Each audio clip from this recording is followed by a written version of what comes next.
നിങ്ങളുടെ ക്ലാസ്സിൽ ഇപ്പം 175 യെസ്. 170. അപ്പൊ എങ്ങനെയാ നിങ്ങളുടെ ഇപ്പം ലാബൊക്കെ പോകുമ്പോ എങ്ങനെയാ സ്പ്ലിറ്റിംഗ് ഒക്കെ എങ്ങനെയായിരിക്കും?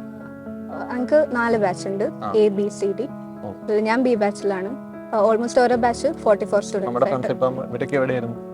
ഇവര് ഒരാൾ എ ബാച്ച് ഉണ്ട്, പിന്നെ ഒരാൾ ബി ബാച്ച് നമ്മളെ കൂടെ ഉണ്ട്, ആ. പിന്നെ സി ഡി എല്ലാ ബാച്ചിലുള്ളവരും ഉണ്ട്. അപ്പൊ ശരിക്കും പറഞ്ഞാൽ എല്ലാരെയും ഒന്ന് ഒരുമിച്ച് കാണുന്നത് ഫസ്റ്റ് ഒക്കെ വരുമ്പോഴാണ്.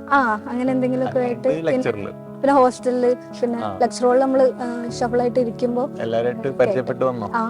ഇങ്ങനെ വരുന്നു. ഞാൻ എനിക്ക് തോന്നുന്നു ഇവിടെ നോർത്ത് ഇന്ത്യൻ മീൻസ് നിങ്ങളെ മലയാളീസ് മാത്രമല്ല എന്ന് കണ്ടു.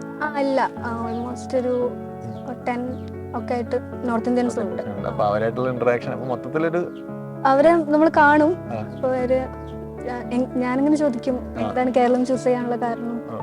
അപ്പൊ ഒന്നുമില്ല, വെറുതെ. അപ്പൊ ഒരു കുട്ടി എന്നോട് പറഞ്ഞു ചുമ്മാന്ന് പറഞ്ഞിട്ട്, മലയാളമൊക്കെ പഠിച്ചു വന്നിട്ടുണ്ട്. അവര് മലയാളം പഠിച്ച് സെറ്റായിക്കൊണ്ടിരിക്കുകയാണ്. യെസ്.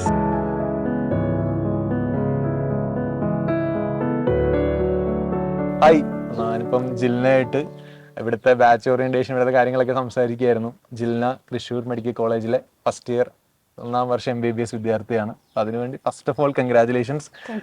അപ്പം നമ്മുടെ സൈലത്തിന്റെ ഫീനിക്സ് ബാച്ചിലെ കുട്ടിയായിരുന്നു. ജിൽനയുടെ ഒരു പ്രിപ്പറേഷൻ ജേണി ഒക്കെയാണ് ശരിക്കും പറയുന്നത്. അപ്പോൾ ജിൽനയുടെ കണ്ടപ്പോൾ ജിൽന അത്യാവശ്യം നല്ല ഹാപ്പി ഒക്കെ ആയിട്ട് ഫ്രണ്ട്സൊക്കെ ആയിട്ട് സംസാരിച്ച് കോളേജ് ലൈഫൊക്കെ അത്യാവശ്യം അടിച്ചു പൊളിച്ചൊക്കെ നടക്കുകയാണെന്നാണ് പറയുന്നത്. അവിടെയും പറയുന്നുണ്ടായിരുന്നു അത്യാവശ്യം സിലബസ് ഒക്കെ കുറച്ച് പാടാണ്, നീറ്റ് പോലെയൊന്നും അല്ല. അല്ല, എന്തായിരുന്നു അവസ്ഥ ഇപ്പോഴത്തെ? നമുക്ക് ഒരുപാട് പഠിക്കാനുണ്ട്. അതായത് ഫസ്റ്റ് ഇയറിൽ ഒരുപാട് സിലബസ് ഉണ്ട്. Anatomy, biochemistry, physiology. അപ്പൊ പെട്ടെന്ന് നമ്മൾ 12th ഇങ്ങോട്ട് കയറുന്നതിന്റെ ആ ഒരു ട്രാൻസിഷൻ നമുക്ക് ഭയങ്കരമായിട്ട് ഫീൽ ചെയ്യും. അതും കുറച്ചും കൂടെ എക്സ്ട്രാ ഭയങ്കര ഡീറ്റെയിൽഡ് ആയിട്ടാണല്ലോ പഠിക്കുന്നത്. അപ്പൊ നമുക്കിങ്ങനെ ആദ്യമൊന്നും ഒന്നും മനസ്സിലാവില്ല അനാട്ടമി ഒന്നും. കാരണം ശരിക്കും അനാട്ടമി പഠിക്കുന്ന വേറൊരു ലാംഗ്വേജ് പഠിക്കുന്ന പോലെ തന്നെയാണ്. നമ്മളിങ്ങനെ പതുക്കെ പതുക്കെ ടേംസ് ഒക്കെ ലാറ്റിൻ ആണെന്നൊക്കെ കേട്ടിട്ടുണ്ടല്ലോ. അങ്ങനെ എന്തെങ്കിലും ബുദ്ധിമുട്ടുണ്ടോ? പല മസിൽസിന്റെ പേരൊക്കെ നമുക്ക് അങ്ങനെ അധികം പരിചയം ഒന്നും ഉണ്ടാവില്ല.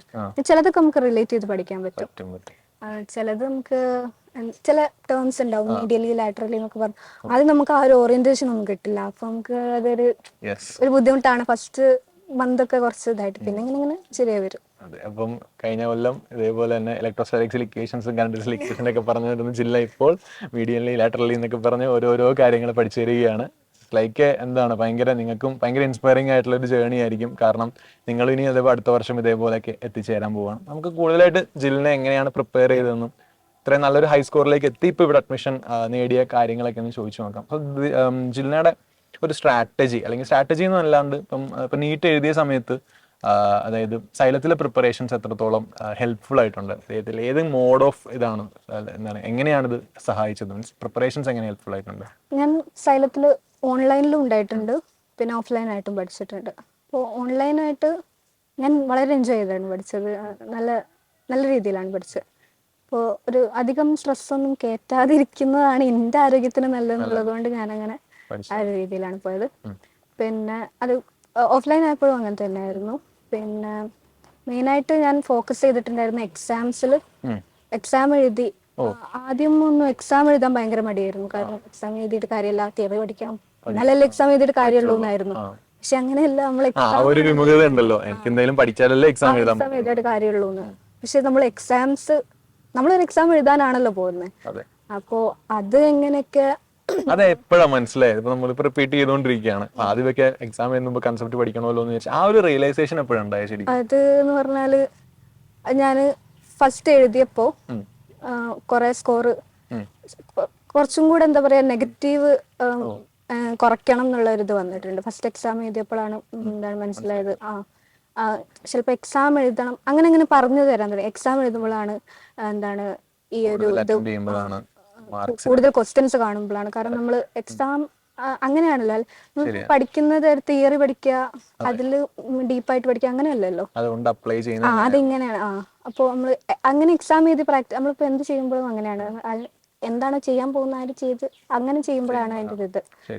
അപ്പൊ എക്സാം എഴുതി അതിൽ നെഗറ്റീവ് എങ്ങനെ വരുന്നു, എന്തുകൊണ്ട് നെഗറ്റീവ് വരുന്നു, വെറുതെ സില്ലി ആയിട്ടുള്ള നമുക്ക് ചില കാൽക്കുലേഷൻ മിസ്റ്റേക്സ് അല്ലെങ്കിൽ ക്വസ്റ്റ്യൻ നമ്പർ മാറിപ്പോയി അങ്ങനെ ബബിൾ ചെയ്യുന്നു, അതൊക്കെ വരുന്നത് അത് റെക്ടിഫൈ ചെയ്യാൻ നോക്കി. ലാസ്റ്റിലൊക്കെ അങ്ങനെ ചെയ്തിട്ടുണ്ട്. അപ്പം എന്തായാലും ഓഫ് കോഴ്സ് പ്രഷർ ഉണ്ടായിരിക്കും. കാരണം എന്താണ് ഇപ്പം റിപ്പീറ്റ് ചെയ്യുന്ന ഒരാളെ സംബന്ധിച്ചിടത്തോളം ഉണ്ടാവുന്ന ഒരു സംഭവം ഉണ്ടല്ലോ. അതിനെ എങ്ങനെയാ അത് മൈൻഡാക്കി കാണും ഉറപ്പായിട്ടും. അത് എങ്ങനെയാണത് ഫേസ് ചെയ്തത്? എങ്ങനെയായിരുന്നു? എനിക്ക് ഭയങ്കര പ്രശ്നമാണ്. സ്ട്രെസ് ഒക്കെ ഉണ്ടായി കഴിഞ്ഞാൽ പിന്നെ ഞാൻ നമ്മൾ വിചാരിച്ച പോലെ ഒന്നും സ്കോറൊന്നും നമുക്ക് കിട്ടിക്കോളുന്നില്ല ഫസ്റ്റ് ഒന്നും. അപ്പോൾ ആ ഒരു ഇതിൽ തന്നെ ഞാൻ എഫേർട്ട് എടുത്തിട്ടുണ്ടല്ലോ, പിന്നെ എന്തുകൊണ്ട് കിട്ടിയില്ല എന്നുള്ള ഇതിൽ തന്നെ ഡൗൺ ആയി. പിന്നെ ആദ്യം ഓൺലൈൻ ആയിരുന്ന ടൈമിൽ തീരെ നോക്കിയിട്ടുണ്ടായിരുന്നില്ല. പിന്നെ ക്ലാസ് ഒന്നും അറ്റൻഡ് ചെയ്യാണ്ടായി. എക്സാം എഴുതിയില്ല. എക്സാം എഴുതിയിട്ട് എന്താ കാര്യം, സ്കോറൊന്നും കിട്ടുന്നില്ല, എഫേർട്ട് എടുത്തിട്ടും കാര്യമല്ല. അതെ. അപ്പൊ ആ ഒരു ഇതിൽ അങ്ങനെ ഇങ്ങനെ പോയിട്ടുണ്ടായിരുന്നു. അങ്ങനെ കുറെ താഴ്ന്നു പോയ അങ്ങനെ താഴ്ന്ന് ഇങ്ങോട്ട് പോകും. അങ്ങനെ അങ്ങനെ പലർക്കും അങ്ങനെ ഉണ്ടായിട്ടുണ്ടാവും. എങ്ങനെയാണ് അത് ഓവർകം ചെയ്ത് എങ്ങനെയാണ്? അത് താഴ്ന്നു പോയാൽ താഴ്ന്നു തന്നെ നിൽക്കുമെന്ന് മനസ്സിലായി. നമുക്ക് എന്ന് പറഞ്ഞാല് മുന്നോട്ട് പോകണം എന്നുണ്ടെങ്കിൽ മുന്നോട്ടേക്ക് അങ്ങനെ പോയി അങ്ങനെ പോകണം, അല്ലാതെ എഫേർട്ട് എടുക്കണം. അതെ. നമുക്ക് എന്തായാലും മുന്നോട്ട് പോയാലേ നമുക്ക് എവിടെയെങ്കിലും ഒക്കെ എത്താൻ കഴിയും. എന്തിന്റെ കേസിലായാലും അങ്ങനെ തന്നെയാണ്. അങ്ങനെയൊക്കെ ആയി. അങ്ങനെ പിന്നെ എന്താണ്, എക്സാം എഴുതണം, നല്ല രീതിക്ക് അറ്റൻഡ് ചെയ്യണം. സ്ട്രാറ്റജി മാറ്റിയിരുന്നു. അപ്പം എങ്ങനെയാണ് പഠിക്കേണ്ട രീതി മാറ്റി അങ്ങനെ എന്തെങ്കിലും ചെയ്തു? ഇപ്പൊ ഫിസിക്സ് ഒക്കെ ആണെങ്കിൽ തന്നെ ആ ഒരു എന്താണ് ഫിസിക്സ് നടത്തിയ അഡ്വാൻസ്മെന്റ് എന്താണ്? ഫിസിക്സിൽ എനിക്ക് ഇഷ്ടമല്ലായിരുന്നു. എന്ന് വെച്ചാല് ഫിസിക്സ് ആയിരുന്നു എനിക്ക് ബുദ്ധിമുട്ട്.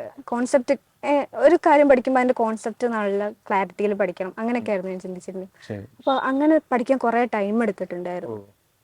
പിന്നെ സൈലത്തിലെ വീഡിയോസ് കാണുമ്പോൾ പിന്നെയും കുറച്ചും കൂടെ ഒരു കോൺസെപ്റ്റ് ഓറിയന്റഡ് ആയിട്ട് എനിക്ക് അങ്ങനെ തോന്നി. കുറച്ചും കൂടെ ക്വസ്റ്റ്യൻസ് ഒക്കെ ചെയ്യാനൊരു ഇൻട്രസ്റ്റ് ഒക്കെ ചെയ്യും. ക്വസ്റ്റ്യൻസ് ചെയ്യാനും ഭയങ്കര മടിയായിരുന്നു എനിക്ക്. അപ്പൊ ഫിസിക്സിൽ നമുക്ക് കുറച്ചുകൂടെ ക്വസ്റ്റ്യൻ ചെയ്യുമ്പോഴാണ് അതിന്റെ ഒരു ഇത് കിട്ടുക. അപ്പൊ അങ്ങനെയൊക്കെ ആയപ്പോ പിന്നെ ശരിക്കും സൈലത്തിന്റെ ക്ലാസ്സിലേക്കാണ് കണ്ടു തുടങ്ങിയപ്പോഴാണ് എനിക്ക് ആ ഒരു ഇൻട്രസ്റ്റ് ഒക്കെ ബിൽഡ് ചെയ്യാൻ തുടങ്ങിയത്. കോൺസെപ്റ്റ് കിട്ടുക, അതിനെ ഇക്വേഷൻസ് ആക്കി മാറ്റി ആ ഇക്വേഷൻസ് വെച്ച് കൂടുതൽ ചോദ്യങ്ങൾ ഫിക്സ് ചെയ്യുക അല്ലേ? അപ്പോ ആദ്യമൊക്കെ ചിലപ്പോൾ നമുക്ക് ക്ലാസ് കണ്ടിട്ട് പിന്നെ ക്വസ്റ്റ്യൻ ഒന്നും അറ്റൻഡ് ചെയ്യാനൊന്നും പറ്റില്ല. നമ്മൾ ശരിക്കും ക്ലാസ്സിൽ നമ്മൾ ചെയ്തിട്ടുണ്ടായിരുന്നു, പക്ഷെ എന്തുകൊണ്ട് ചെയ്യാൻ പറ്റുന്നില്ല. പിന്നെ അത് നമ്മൾ കുറെ ക്വസ്റ്റ്യൻ ചെയ്യുമ്പോഴാണ് കുറച്ച് കിട്ടി ആ ഒരു അഡ്രിനലിൻ റഷ് ഒക്കെ വരും. നമ്മളിപ്പോ മക്കളോട് സംസാരിക്കുമ്പോൾ നിങ്ങളും കഴിഞ്ഞ അത് കേൾക്കുന്ന ഒരു കാര്യം, കാരണം ചെയ്തിട്ട് കിട്ടുന്നില്ല. ക്ലാസ്സിൽ സാറ് ചെയ്യുമ്പോൾ കിട്ടുന്നുണ്ടല്ലോ, പിന്നെന്താ കിട്ടാത്തതാണ്. അപ്പൊ അതെന്ന് പറഞ്ഞാൽ നമ്മള് കുറച്ചുകൂടെ ആദ്യം കിട്ടുമൊന്നുമില്ല, അത് നമുക്ക് മനസ്സിലാക്കി വെക്കണം. പിന്നെ ഇങ്ങനെ ചെയ്ത് കുറച്ച് കിട്ടും. പിന്നെ NCERT ആണ് മെയിൻ. ഫിസിക്സിന് അങ്ങനെ ഒരുപാട് ഇമ്പോർട്ടൻസ് കൊടുത്തിരുന്നു. എങ്ങനെയായിരുന്നു ഫിസിക്സിൽ NCERT? Questions physics NCERT exercise ക്വസ്റ്റ്യൻസിലായിരുന്നു കുറച്ചുകൂടെ ഇമ്പോർട്ടൻസ് കൊടുത്ത്. Solve examples. അതെ, എക്സാമ്പിൾസ്. കാരണം കൺസെപ്റ്റ് കിട്ടും അല്ലേ? അങ്ങനെ ആ ക്വസ്റ്റ്യൻസ് ഒക്കെ കുറെ റിപ്പീറ്റഡ് ആയിട്ട് ചോദിച്ചിട്ടുണ്ടായിരുന്നു. അതൊന്നും ഞാൻ ആദ്യത്തെ പ്രാവശ്യമൊന്നും ഞാൻ അങ്ങനെ ചെയ്തിട്ടില്ലായിരുന്നു. NCERT-ലാണ് അവസാനത്തെ കുറച്ചുകൂടെ ഇമ്പോർട്ടൻസ് കൊടുത്തത്. അപ്പൊ നമ്മുടെ ഇപ്പം ഈ ഓൾറെഡി നമുക്ക് NCERT ഉണ്ട്, അതിന്റെ കൂടെ നമുക്ക് സ്റ്റഡി മെറ്റീരിയൽസും മൈൻഡ് മാപ്സ് ഉണ്ടല്ലോ. അതിന്റെ എങ്ങനെയായിരുന്നു? എന്റെ കയ്യിൽ സൈലത്തിന്റെ ഒരു ഹാൻഡ് റിട്ടൺ നോട്ട്സ് ഉണ്ടായിരുന്നു. അതാണ് ഞാൻ ഫോളോ ചെയ്തിട്ടുണ്ടായിരുന്നു ഫിസിക്സിന്. അപ്പൊ ഇങ്ങനെയാ അപ്പം കെമിസ്ട്രീന്റെ രീതി എങ്ങനെയായിരുന്നു? കെമിസ്ട്രിയില് ഇനോർഗാനിക് കൂടുതലും ടെക്സ്റ്റ് കംപ്ലീറ്റ് പഠിച്ചു. അങ്ങനെ അതെനിക്കൊരു ബുദ്ധിമുട്ടായിരുന്നില്ല. കാണാതെ പഠിക്കാനാണ് കുറച്ചുകൂടെ ഒരു ഇത്. പിന്നെ അത് ഇഷ്ടമായിരുന്നു. അങ്ങനെ ആദ്യമൊന്നും ഇഷ്ടം, പ്ലസ് ടുവിലൊന്നും പി ബ്ലോക്ക് ഒന്നും ഇഷ്ടമല്ലായിരുന്നു. പക്ഷെ പിന്നെ ആ ഒരു ഇതായിട്ട് ഹാങ്ങിൽ വന്നു. പിന്നെ ഓർഗാനിക് NCERT-ലാണ് മെയിൻ ഫോക്കസ് വന്നിട്ട്. അതിന്റെ എന്താ പറയാ, എക്സർസൈസ് ക്വസ്റ്റ്യൻസും സോൾഡ് എക്സാമ്പിളും അത് ചെയ്തുകൊണ്ടിരിക്കാൻ നല്ല രസമാണ് ഒരു ഇത് കിട്ടിയാൽ. അപ്പൊ അങ്ങനെ അതാണ് ഞാൻ. പിന്നെ ഉള്ളത് മോക്ക് എക്സാംസ് ആണ്. മോക്ക് എക്സാംസിലാണല്ലോ നമ്മൾ മാർക്ക് അനലൈസ് ചെയ്യുക. നമുക്ക് ആദ്യമൊക്കെ എഴുതാൻ നല്ല മടി ഉണ്ടാവും, മാർക്ക് കിട്ടില്ല, കുറെ നെഗറ്റീവ് ആയി പോകും. അപ്പൊ ചിലപ്പോ നമുക്ക് നല്ല മാർക്ക് കിട്ടി നെക്സ്റ്റ് എക്സാം ഭയങ്കര ഇതായിട്ട് പോകും. അപ്പൊ ആ സമയത്തൊക്കെ നമ്മൾ എവിടെ എന്താ മിസ്റ്റേക്ക് പറ്റിയത്, എവിടെ, അങ്ങനെ അനലൈസ് ചെയ്ത് പോകുമ്പോഴാണ്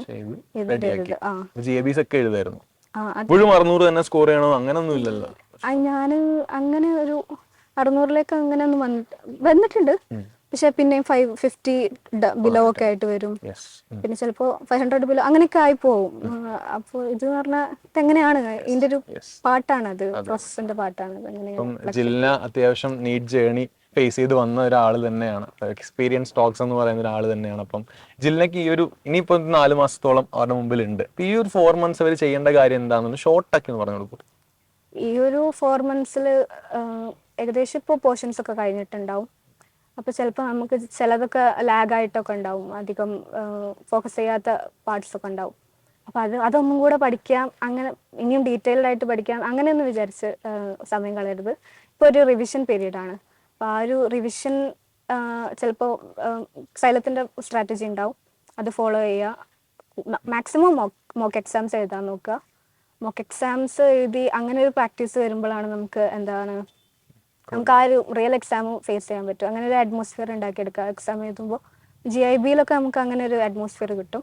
അപ്പം ശരിക്കും എക്സാമിൻ്റെ ഒരു ഇതുപോലെ ഉണ്ടാവും. അപ്പം നമുക്ക് ആ ഒരു എന്താ പറയുക, എല്ലാ തരത്തിലും എക്സാമിൻ്റെ അറ്റ്മോസ്ഫിയർ ആയിരിക്കും, അത് മാക്സിമം യൂട്ടിലൈസ് ചെയ്യാം. അതൊക്കെയാണ്. അപ്പം വളരെ വാല്യുബിൾ ആയിട്ടുള്ള ഒരു അഡ്വൈസ് തന്നെയാണ്. അപ്പം അത് കഴിഞ്ഞ് ഇപ്പോൾ ജില്ല ഇപ്പോൾ ഇവിടെ ഇങ്ങനെ ഇരിക്കുന്നു, ക്യാമ്പസിലിരിക്കുന്നു, ക്യാമ്പസിൽ ഓരോ സ്ഥലങ്ങളൊക്കെ കാണിച്ചിരുന്നു, അവിടെ ഇവിടെയൊക്കെ ഓരോ ഇതുണ്ടെന്ന് അറിയുന്നു. മീൻസ് ലൈക്ക് അതൊരു ഇഷ്ടപ്പെട്ടെടുത്ത് കിട്ടിയ ഒരു കോഴ്സിൻ്റെ ആ ഒരു സന്തോഷം ആക്ച്വലി ആ ഫേസിൽ കാണുന്നുണ്ട്. അപ്പം എന്തായാലും ഓൾ ദ വെരി ബെസ്റ്റ്. അടിപൊളി ഒരു ഡോക്ടർ തന്നെ ആവട്ടെ, എല്ലാ തരത്തിലുള്ള കാര്യങ്ങളും ചെയ്ത് തന്നെ അടിപൊളി ഡോക്ടർ ആവട്ടെ എന്ന് ആശംസിക്കുന്നു. And all the best. Thank you.